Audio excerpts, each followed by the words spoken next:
Welcome to Flip and Sew on Your Quilting Frame. This is hosted by Tin Lizzie. So I have a question for you. Have you ever paper pieced or had the desire to paper piece, foundation piece, make the 6-hour quilt on the serger? In the question box, if you're on the live session, let me know if you've done that. So, have you paper pieced? What's your thoughts of paper piecing or foundation piecing? Do you like it or not? Would you like it to be easier? Would you like to find a way to do this larger on your frame? Those are the questions I'm proposing to you at the beginning of this webinar.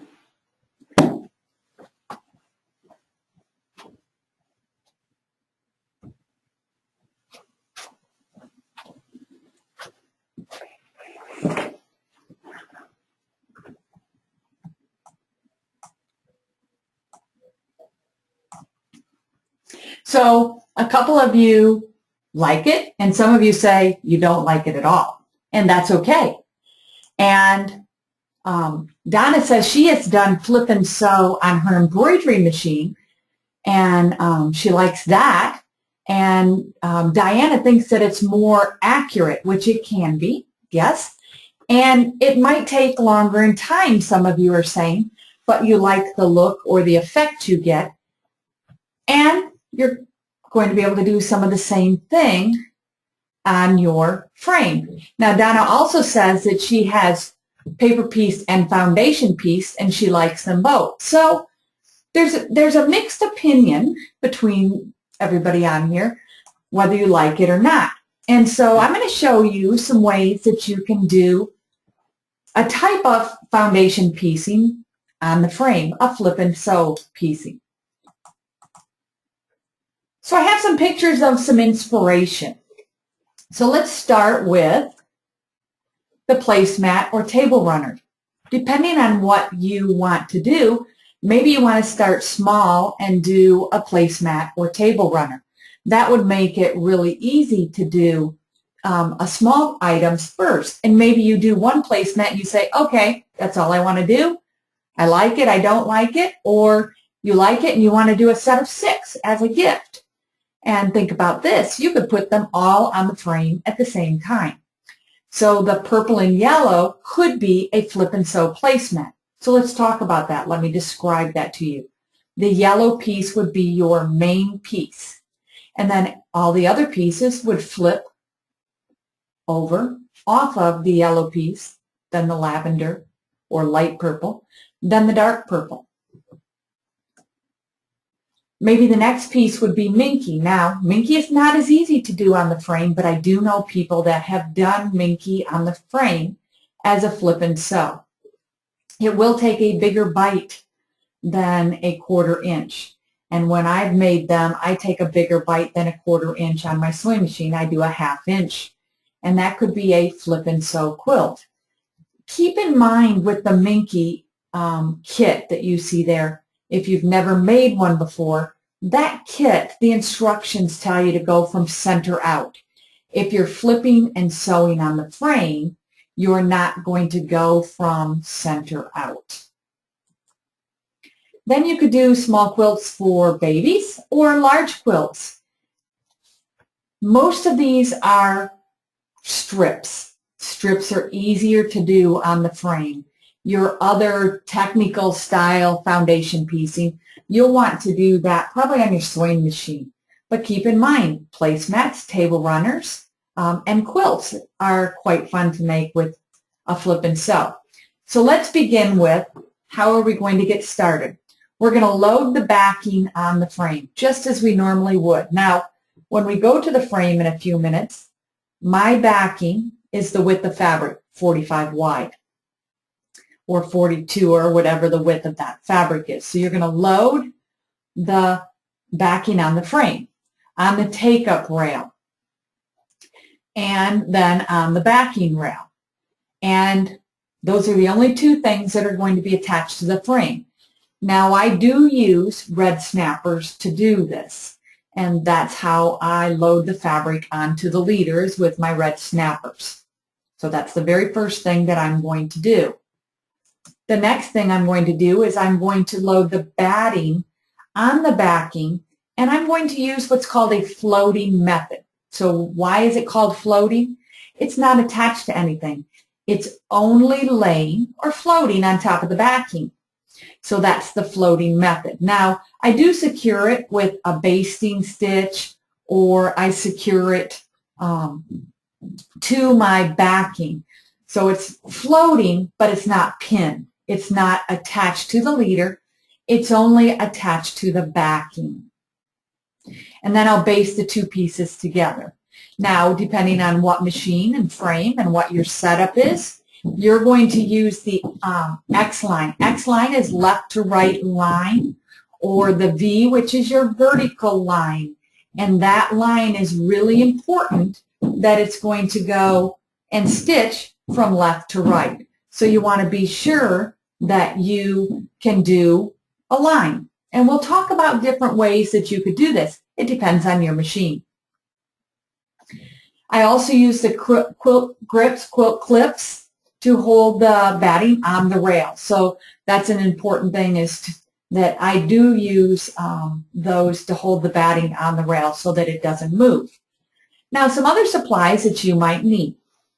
I like the fabric folding pen.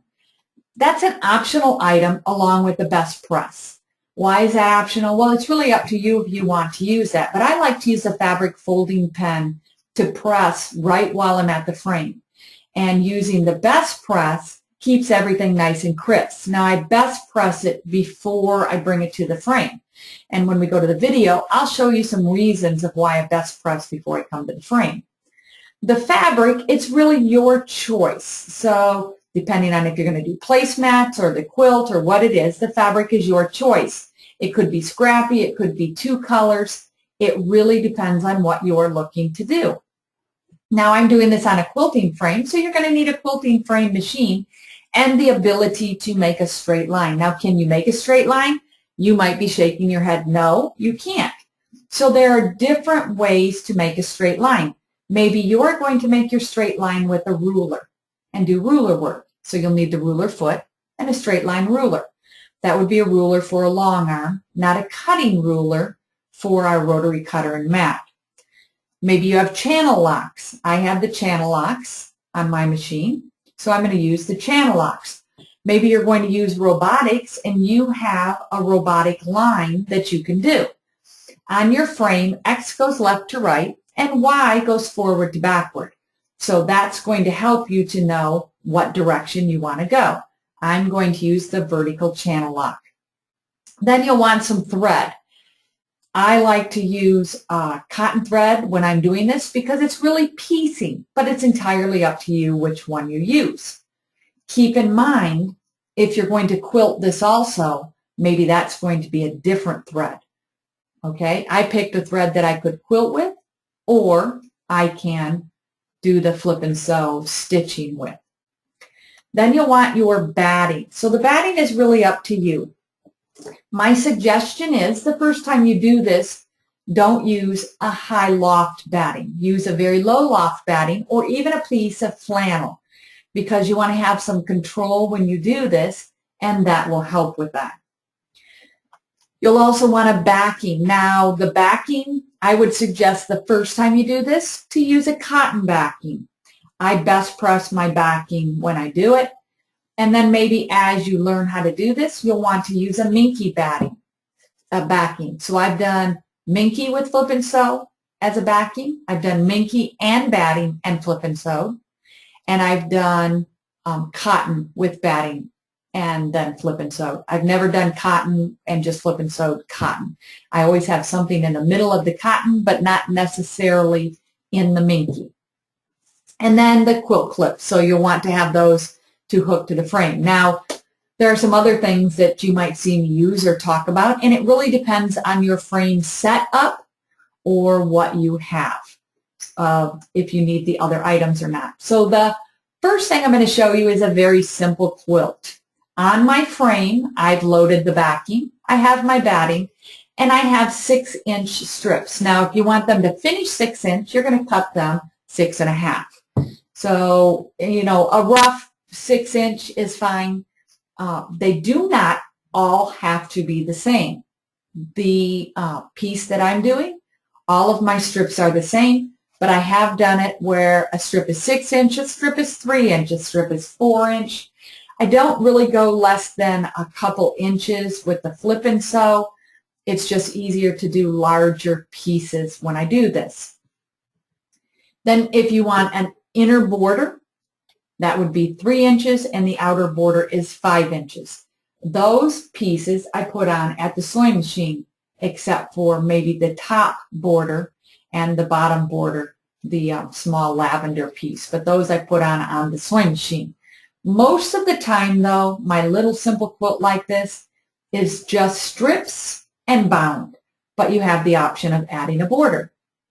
So you're going to do it row by row. So let's talk about row by row.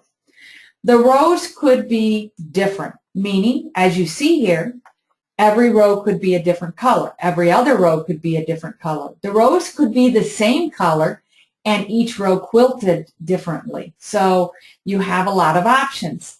I'm also doing a little shop hop that's going on right now across the United States, and it might be a row by row that you do.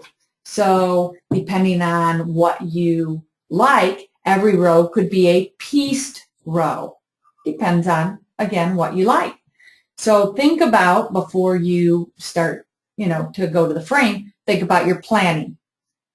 What type of fabric are you going to use? Quilter's cotton? Are they going to be different? Every other row the same?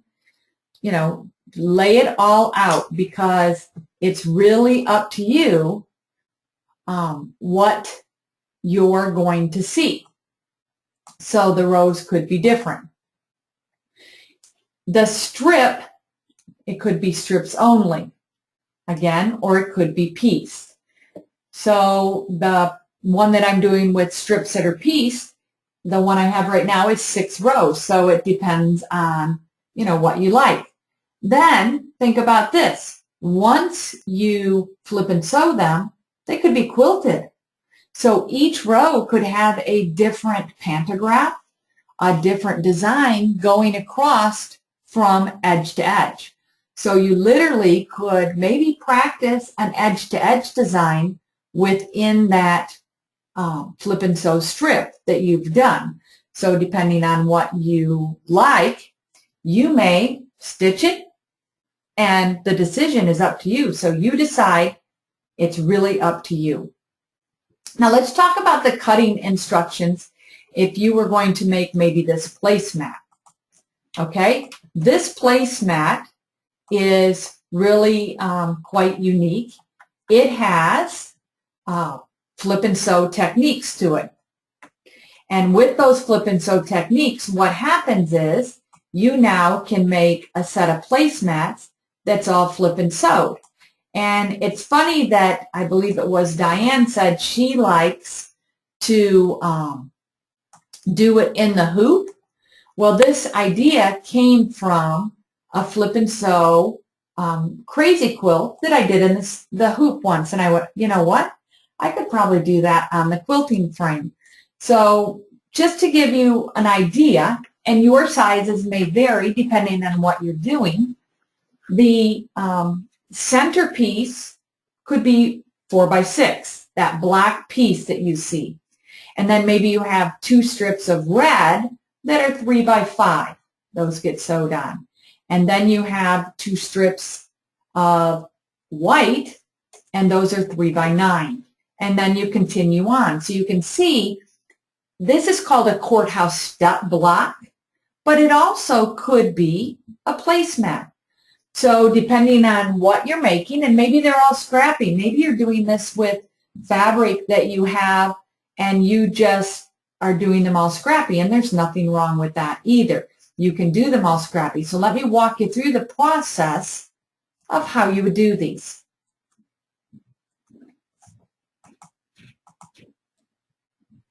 Don't forget too, the binding, okay, depending on how you cut yours, could be 2 1/4 or 2 1/2 by the width of fabric.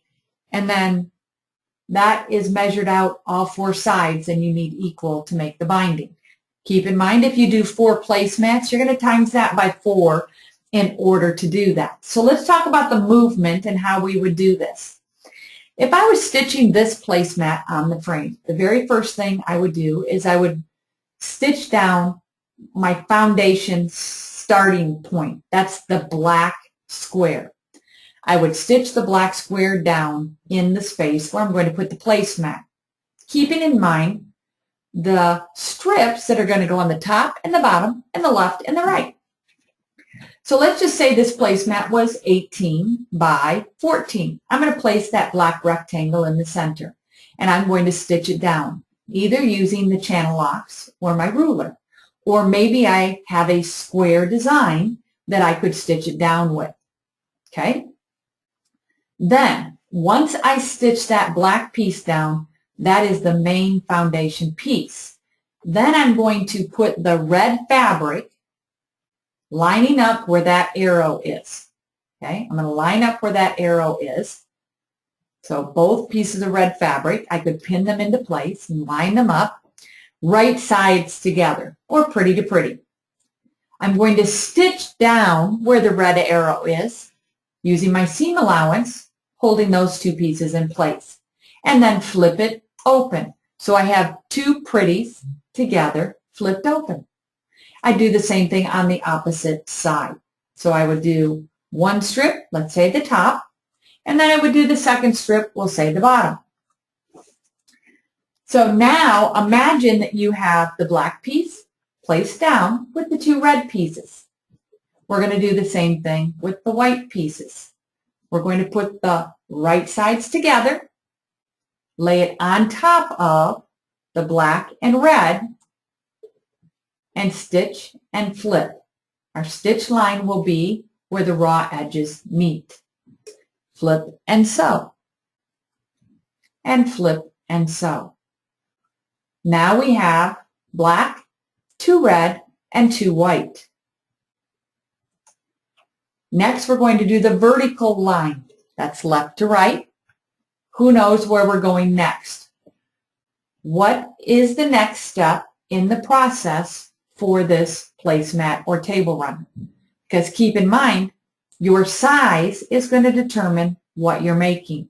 If you make a long black piece in the center and you make it 45 long, the whole length of your frame, of your width of fabric, you could make a table runner. So for those of you that have said, we're going to go to the gray next, you are absolutely right. Right sides together, lining up the raw edges, flip and sew, and flip and sew. So Kay, you're absolutely right. Stitch the gray pieces in place, right sides together, flip, and then add the final red ones. Perfect. She's got it. So we're going to do horizontal, red, pretty to pretty, right sides together, flip and sew, and right sides together. How many of you have tried this or thought about it and thought about trying it, and now this really helps you to see it?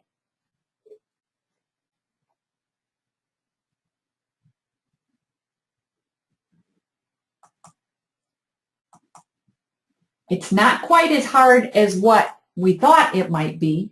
It's really simplified. So let's talk about some project tips before we go to the frame, because this becomes really important. How are we going to make this easy on ourselves? How are we going to do this without a lot of tension in us? So let's talk about those tips. The first thing is start your fabric. Use the best press, whatever it is, to get those pieces very crisp. See that orange piece? That's not pressed very well. You would not be happy trying to put that on the frame and stitching it in place. So press. Maybe you're a glue stick person. Maybe you're going to flip and glue it in place with a fabric glue. There's nothing wrong with that. Maybe you like spray adhesives. So you might spray adhesive and then flip it. Okay? So There are lots of options, or maybe you're going to pin, and that's okay too. Keeping in mind, don't sew over your pins. Pull those out as you go. So on the frame that you see right there, I have blue as my backing, batting, that's the white cream color, and then I have two fabrics on top of each other. The yellow piece is just there to show you we don't want to do it that way. We want to have them nice and crisp as you see those two pieces at the take-up rail. There are two pieces on top of each other there, and I've already stitched the first row together. The next thing I'm going to do when we go to the frame is I'm going to flip it and use the fabric folding pen to crease that line nice and crisp. I may put a few pins in to hold that in place. Then I'm going to decide, do I want to quilt in that row as I go? Or do I want to do all the strips and then come back and quilt in some of the rows?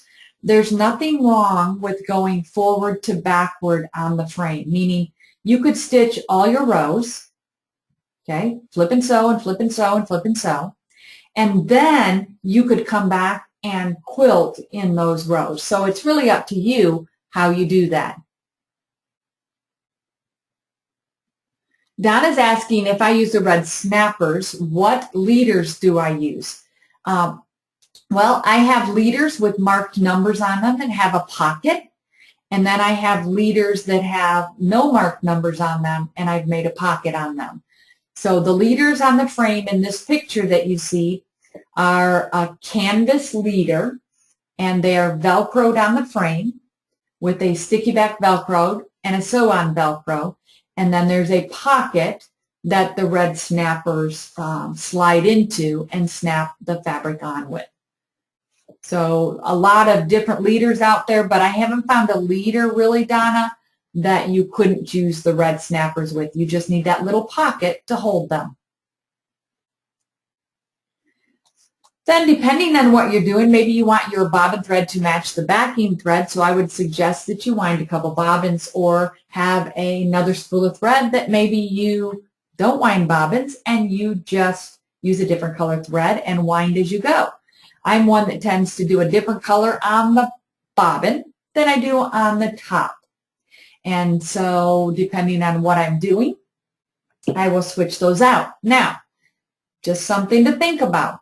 If you're going to quilt these rows also, you might want to do all your flip and sew, keep the bobbin thread a neutral color that matches your backing, and then change it when you go to do your pantograph or edge to edge across the strip. So it depends on what you're doing.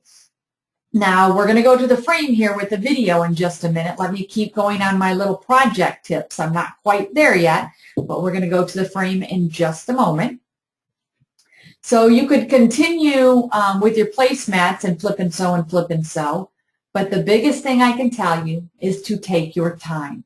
If you don't take your time, what's going to happen is you're going to get frustrated. So when I go to the frame, I'm going to show you some little tricks. Now, right now, I'm going to show you in electric quilts, before I go to the video, how this flip and sew quilt works.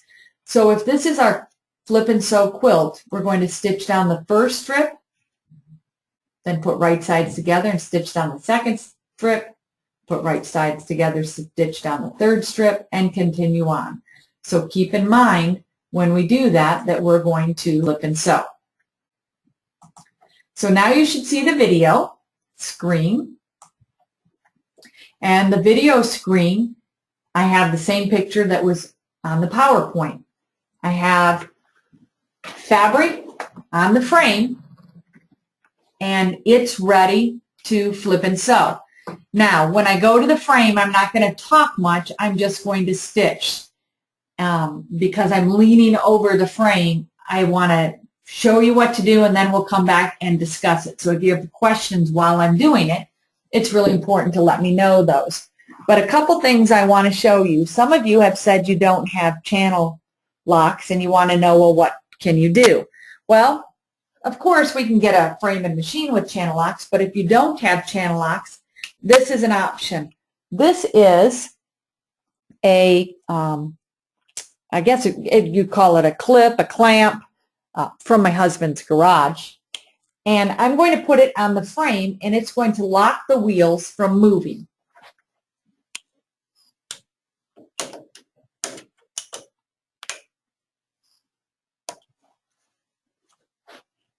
So if you look, I've locked it on the frame. If I bring the machine forward,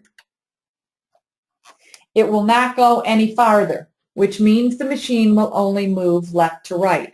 So you can use clamps like this to use as a channel lock until you get a machine with channel locks or a robotic system that has channel locks. But this is a way that you can do this. And then they just come off. For me, I have channel locks on this machine, so I'm going to turn those on in just a moment. Now, I'm going to show you the yellow piece was the piece that was wrinkled. We're not going to use that. It's too wrinkly. And I have my quilt clips. I would put those on the frame, holding the batting and the backing in place.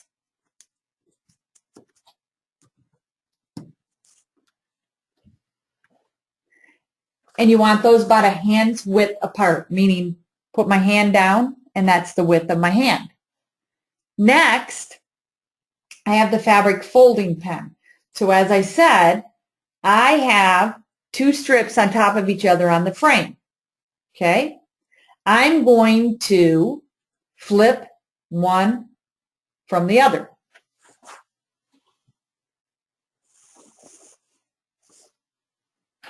So now you can see my two strips that I've sewed together with a straight line. The next thing I'm going to do is I'm going to take the fabric folding pen and I'm going to press on the frame because I don't have an ironing board on my frame, but I have the fabric folding pen. I'm going to go along that seam and press it.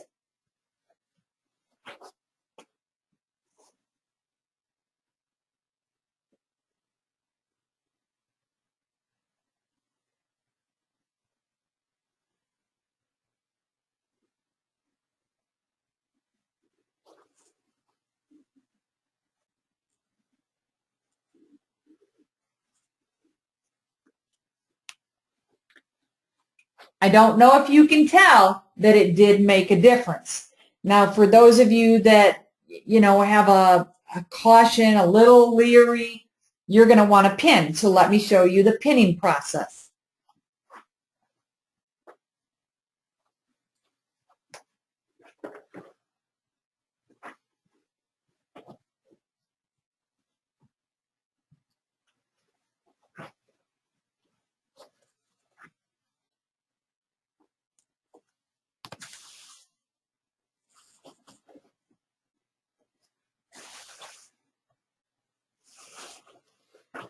I'm not sure if you could tell, but I put my hand underneath the fabric as I was pinning. Great thing about floating is that I can get underneath that fabric and have the ability to pin and adjust things underneath there when I need to. When possible, I can do it. So the next thing that I'm going to do is I'm going to get my next piece of fabric ready. Now I've got a couple people bring questions in, so I'm going to talk about those and see what we've got here. Kay said, good tip. Seeing it, the motion, it's very helpful, and she understands it better of how to use the clips, so that's good. And I float because it saves me time. And so the clips save me time, and it's great to be able to have a little bit of time management in my quilting world. So I use the quilt clips to hold this from compensating. So the batting here might shift with compensation, and I don't have to worry about it shifting when I use the quilt clips.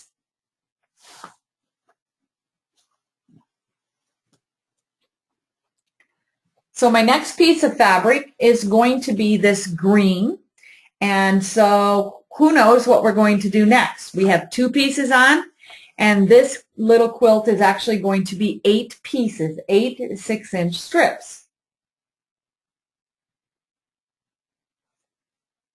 That's right. I'm going to put the right sides together.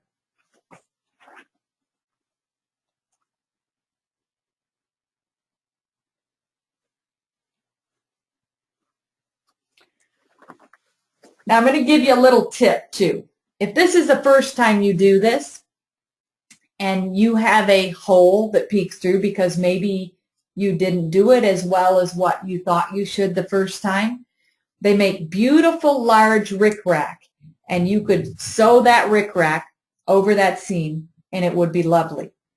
And don't tell anybody that you hid an opening.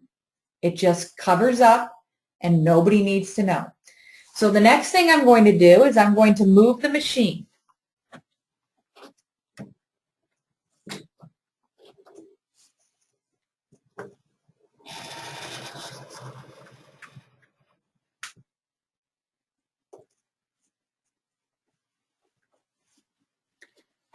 I move the machine to the left-hand corner. I'm going to line the foot up to the 2 raw edges, and then I'm going to put my channel lock on. Or if I was using a ruler, I'm going to get my ruler lined up. However it is that we're going to make that straight line, that's what we're going to do next.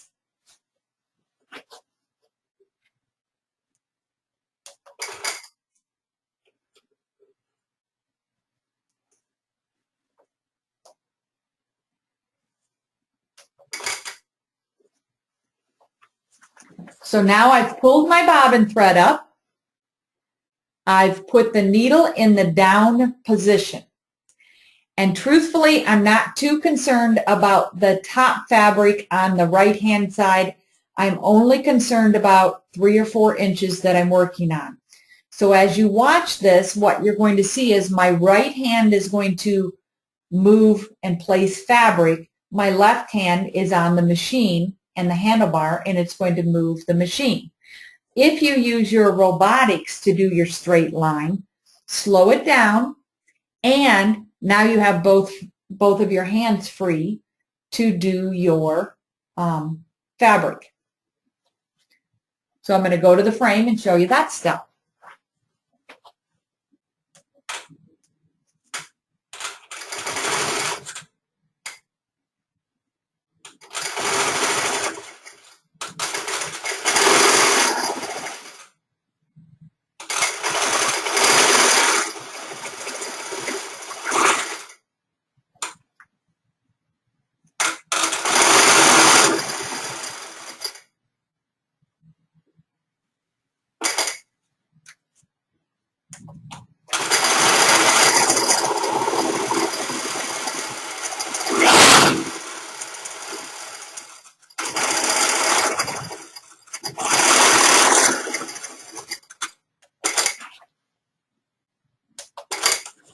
Two things.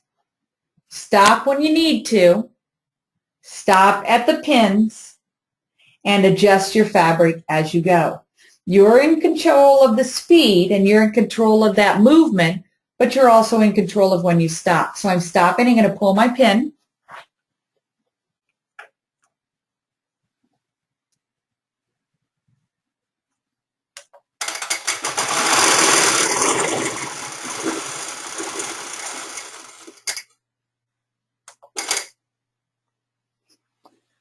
Pull the second pin, and you'll notice that I can move with my right hand or with my left hand. You'll find whatever works best for you.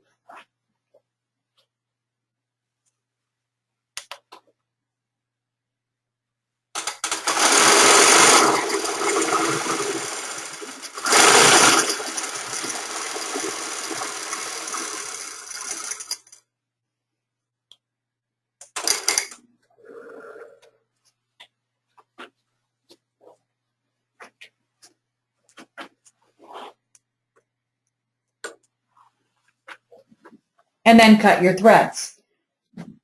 Now we're going to flip that piece forward.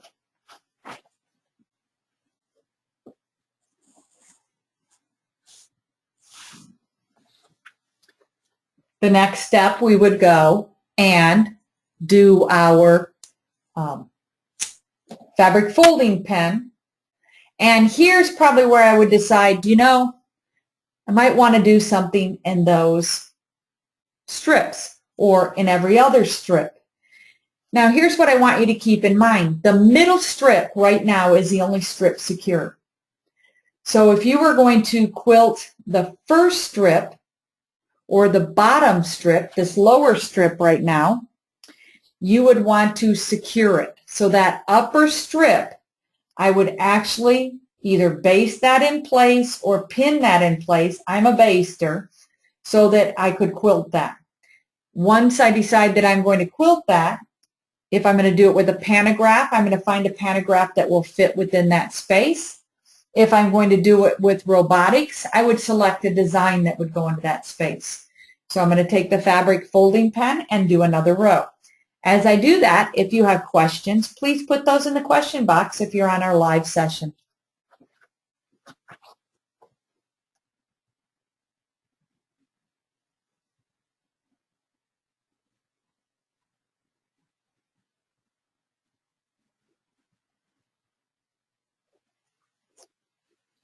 As you see me using the fabric folding pen, you probably also see me slightly tugging on the lower row in order to keep that laying smoothly and get that press right at the seam.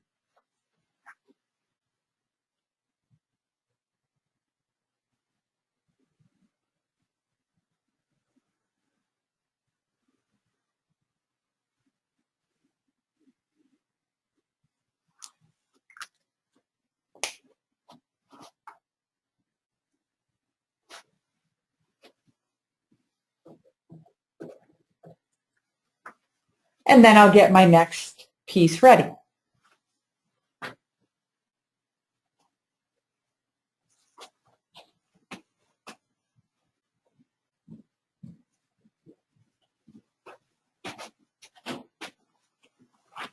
So my next piece, the next piece is this blue piece, and that is going to be flipped and sewed. So a couple people have, we had a couple questions here, and we'll see if I can answer them for you. Donna wants to know what size the clips, what size do I use? And I use the only size that they come in. I'm not sure the exact size that they are. I could measure them, but they only come in one size, and they work on the standard rails all the way up to the larger rail. So depending on what your frame is, I can let you know if the clips will work with it. These strips are 6.5 inches, so I'm giving myself some extra seam allowance. So I said 6 inch on the PowerPoint, but these are 6.5 inch strips. And then I'll bind it on the sewing machine. This particular quilt, I don't bind on the frame. I bind this on the sewing machine. You could pin all the way across. I just put 2 pins just to show you how to pin, but you could pin it all the way across. The spray adhesive, that would go on the green piece. So let me flip it and I'll show you how that would work.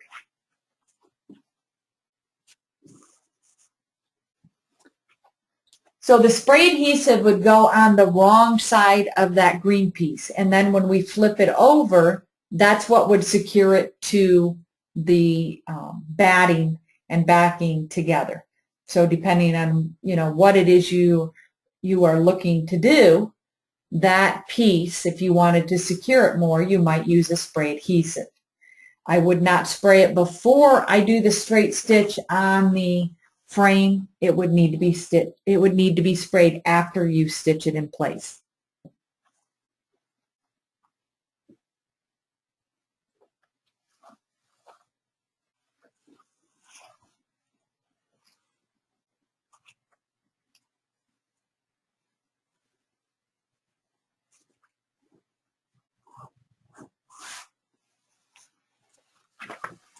Then I would line those 2 up and continue on. So I'm going to pause here to see what questions we have. You can go ahead and Put your questions in. I'm going to get this next one set up and then stitch it down.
And then at this time, I would go in and do the pantograph quilting before I roll or finish out the strips and then do my edge to edge, whatever it is that I was going to do next, and continue on. Kay would like to know, do you always move the stitching from left to right? Or can you move from right to left? You can actually go either direction. It does not matter. You can go right to left. You can go left to right. You can go one way and the next one the next way. Your compensation might change depending on how low your foot is on the fabric. So I'm very careful when I change directions to make sure that I'm not pushing the fabric with my foot and having it too low. Diane would like to know where to get the quilt clips. And Diana, you can get those from the Tin Lizzie retail store in Utah or in Janesville, Wisconsin. Both locations carry those.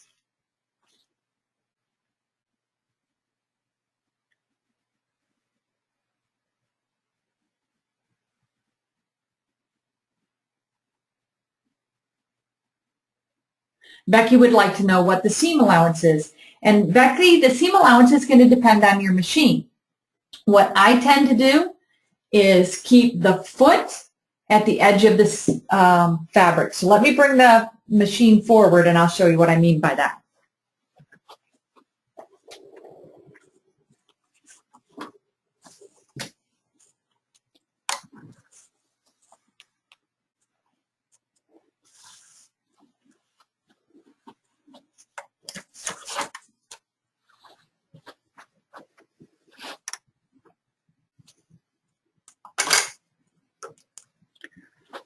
So right now, my foot is right at the edge of the raw edge of the fabric. So that foot is a 3/8 inch foot. So my seam allowance is 3/8 of an inch. So depending on you, it may be a 1/2 inch, it may be a 1/4 inch, it may be 3/8 of an inch. What you want to do is try it and just learn how it works, and then you'll get more consistent at what your seam allowance will be. And I do use the channel locks for my position. You could use your ruler, depending on how you can make a straight line on your machine. You know, I'm not sure how you do that, but you can do it with a ruler. You can do it with the channel locks or clamps, whatever that is, and make your straight line, and you'll be flipping and sewing.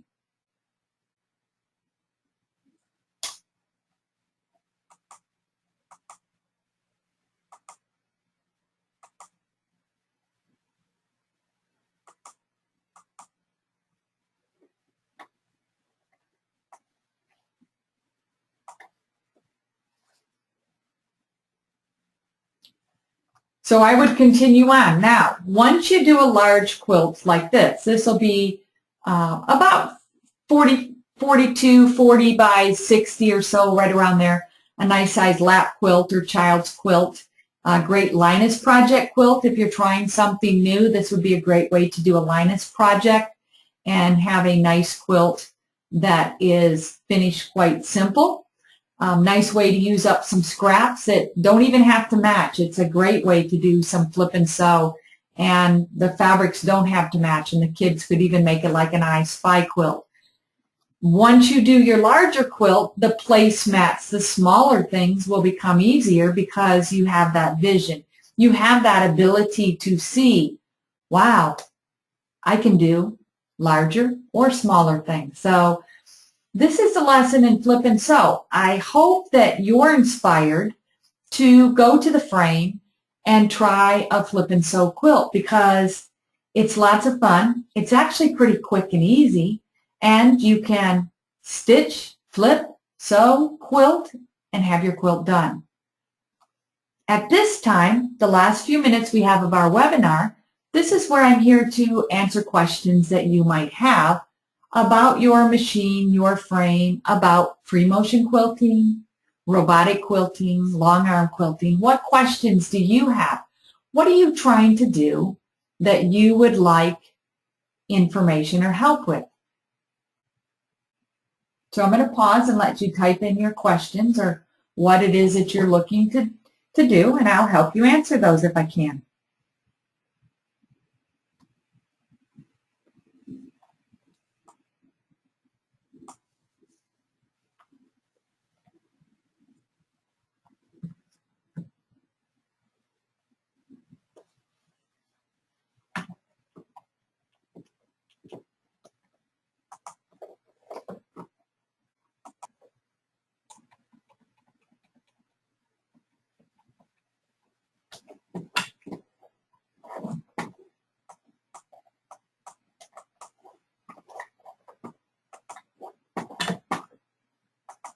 So let's go back to our inspiration.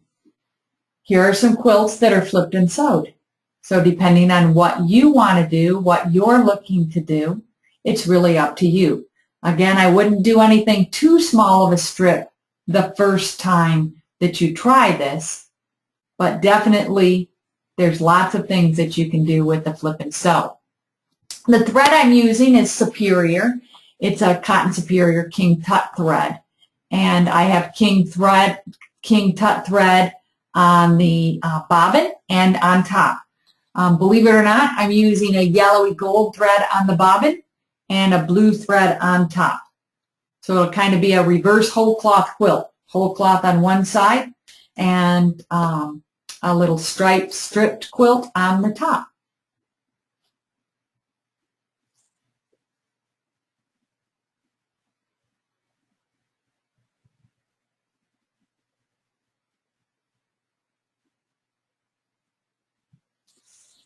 So Kay's asking about doing pantograph. So if I was going to do a pantograph, which is a paper pattern, that's a design that's printed on paper, I would definitely lay them out and see which ones would fit into that space. This, if you were making this as a Linus project also, Kay, it is a great way to practice your free motion. So, you know, flip and sew a quilt and free motion something different in each of those strips.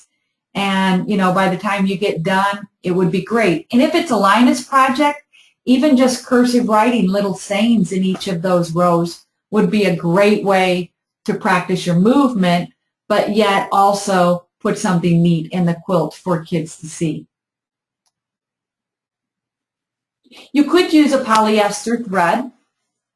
I would be careful piecing with the polyester thread as opposed to the cotton thread. That's just my opinion. I have pieced with polyester, but my preference is cotton. And then the needle that I'm using is the 100.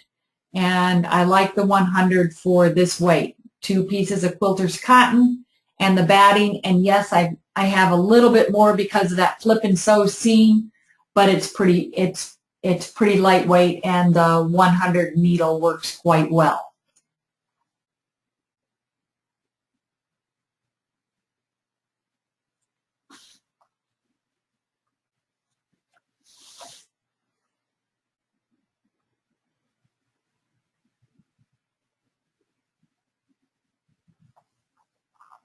Yeah, Kay says that she has been doing some quilts for kids, and she does put inspirational words as she goes, and she hopes it will make their day. And you know what? This is a great way to do that. And again, it's a great way to practice your free motion.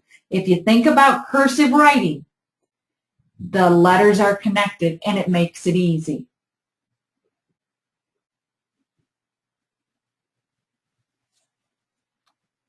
So nesting and pantographs, Kay says, are her challenges. And, you know, Kay, that's a lot of people's challenges, is the nesting and pantograph. So I will put that on the agenda for future, but we do have some recorded sessions on the Tin Lizzie website that you might want to go and look at, and some of them are about pantographs and some are about nesting, and maybe that will help you. But we can put that on the list for the future also. So, flip and sew quilts. It's really simple, as you see. So hopefully you'll go and try one of these. And